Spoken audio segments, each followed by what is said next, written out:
প্রায় ৬৭ বছর সমাজতন্ত্রের পর পুঁজিবাদের রাস্তা ধরে এগোতে যাচ্ছে ফিদেল কাস্ট্রোর কিউবা। দেশটির অর্থনীতির বেশিরভাগ অংশ বেসরকারীকরণের সিদ্ধান্ত নিয়েছে আইন প্রণেতারা। এতে করে একদিকে যেমন অনেক ব্যবসা সরকারি মালিকানা থেকে বের হয়ে আসবে, অন্যদিকে দেশের অর্থনীতিতে আসবে আমূল পরিবর্তন।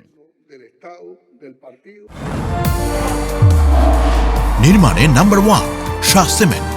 অর্থনীতির এমন সংস্কারের বড় একটি প্রভাব দেখা যাবে দেশটির ভূমি ব্যবসায়। এছাড়াও রাষ্ট্রায়ত্ত অনেক ব্যবসা চলে যাবে ব্যক্তি মালিকানায়, যেখানে আসবে শেয়ার ব্যবস্থা। এমনকি রাষ্ট্রের অধীনে থাকা ব্যাংক খাতেও ব্যবসায়ীদের প্রবেশের অনুমতি মিলবে।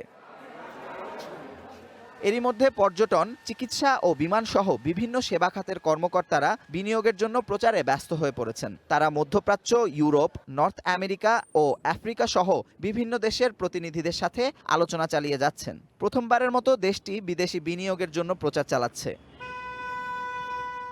গত জানুয়ারি কিউবার বন্ধু রাষ্ট্র ভেনেজুয়েলার প্রেসিডেন্টকে অপহরণের পর থেকে হাভানার ওপর তেল নিষেধাজ্ঞা দেয় আমেরিকা। তাই ৩ মাস ধরে দেশটিতে কোনো জ্বালানি আমদানি হয়নি বলে জানান মিগেল Diaz.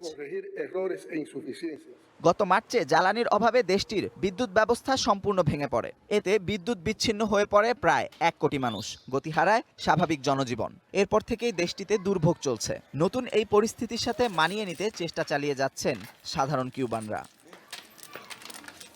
Amanur Rahman, one international desk.